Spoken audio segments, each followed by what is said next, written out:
So, finally in 2021, I decided to pick up The Witcher 3 and give it my first solid try. I had downloaded Skyrim a little bit earlier and modded it, and it began to occur to me that it was beginning to look an awfully lot like The Witcher 3. So, in an attempt to scratch that RPG itch, as well as tempted by the ongoing Steam sale, I decided to pick it up and give it my first try. Now, before we get too far into this, I do want to mention that I haven't finished the game quite yet. I've only sunk about 30 hours into it. So with that being said, this isn't a complete review, more an initial impression of The Witcher 3 in 2021. After loading the game up for the first time after a relatively short download, you're greeted by this breathtaking open world that almost feels lived in. There's this attention to detail that you can find prevalent throughout most of the game, from the paintings to the way the items are placed in the world, or even with the way the characters interact with the player and the world. On the same note, I do want to bring up the soundtrack, which is easily one of the most important aspects of immersion for gaming, in my opinion. I don't really know how to review music, but what I can say about the music in this game is it just feels right. I mean that in the sense that it sounds how The Witcher should sound.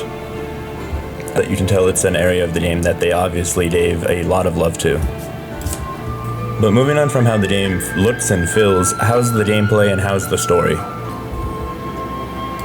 First up, I can't really review the main story because, well, I haven't quite finished it myself yet, but that being said, they have done a phenomenal job setting it up.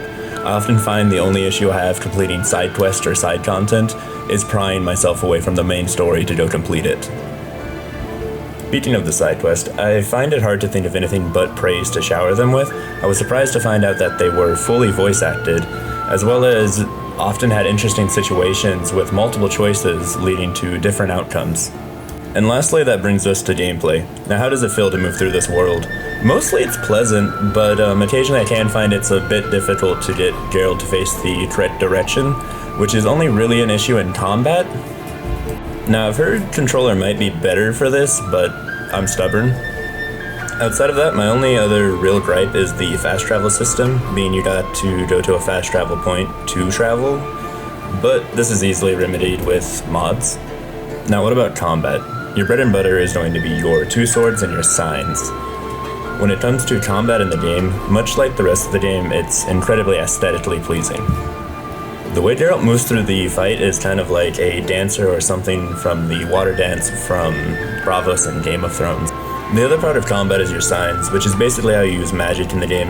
This, along with the myriad of concoctions and potions that you can craft in the game, which give you different effects or different buffs or debuffs for monsters, are honestly what keeps the combat interesting for myself. There's also bombs in this game, which are a craftable item and work almost exactly how you'd expect. You're able to throw them at enemies, and they often poison or blind or do damage. The last aspect of combat would be your crossbows, which, if I'm being honest, I haven't found a use for these in the game. They don't do very much damage, but if you do shoot some monsters with them, they do get a little bit of a stagger effect, which is useful occasionally.